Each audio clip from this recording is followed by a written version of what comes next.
Um, for this watercolor project, we are going to be using, yes, watercolors, but also petroleum jelly, or some people know as Vaseline. That's what it was in my house growing up anyway. This is a really fun way to do watercolor, and the reason why is because watercolors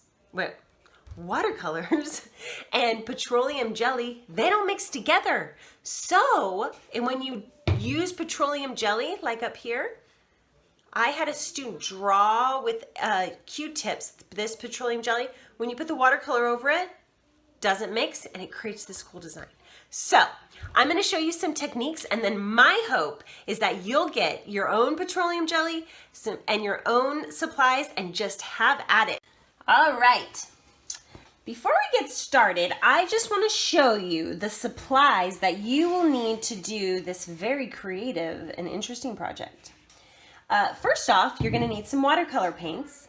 On the website, I have a few links to Amazon where you can purchase watercolor paints, paintbrushes, which I didn't have out, but they're right here, and watercolor paper.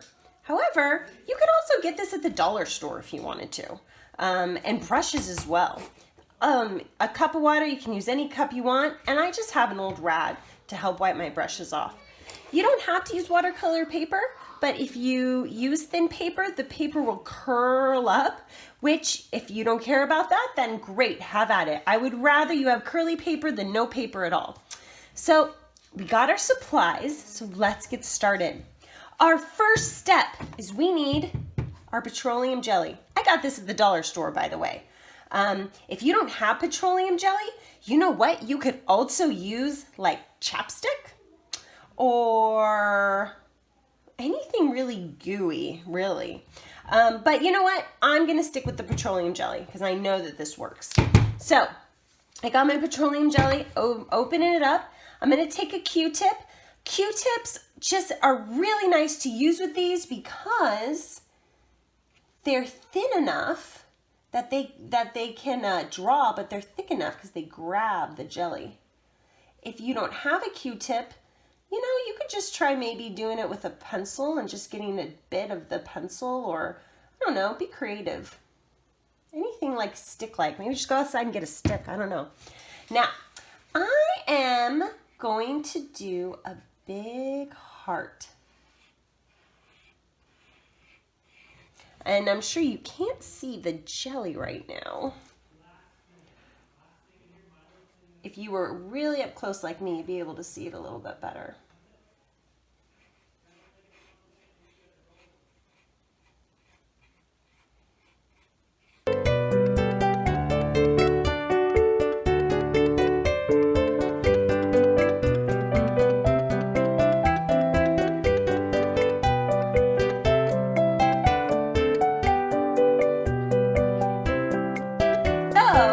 I have 3 hearts here. I wanted to do a few more, but I also kind of want to get to this project here. So this is the part when we get to apply the watercolors.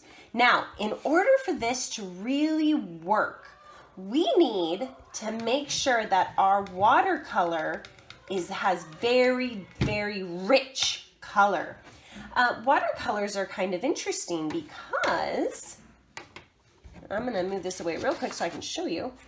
Because the more water you add, the lighter the color. So I'm going to go in here and I'm going to start getting this pigment up. That's the one thing about watercolors is you can't just go right in and paint. You got to use some water to really get that pigment going. There we go. Oh, now I got some nice thick watercolor paint. Look at how nice and thick that is. Actually, that's pretty watery. I could probably show you even thicker paint. Oh, but now it's really dry. So, as you can see, watercolors have all sorts of different consistencies. Okay, for this, however, here's my goal. I don't want my brush to be smearing all of these designs I did. And that would be really easy to do. it would be really tempting to just go in and just paint, paint, paint, paint, and then all the petroleum jelly would just go everywhere. And I don't think we want that. So my suggestion is just to paint lightly on top. Don't need to go crazy here.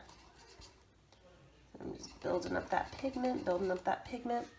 Okay, so I'm literally just barely touching the surface because I don't want to smash up all that work I did. And friends, you're going to have to go back and forth quite a bit because the pigment kind of runs off the brush pretty easily. I'm going to add a little more color for fun because why not? I just love hearts.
Okay, so as you can see, this is looking pretty cool, huh?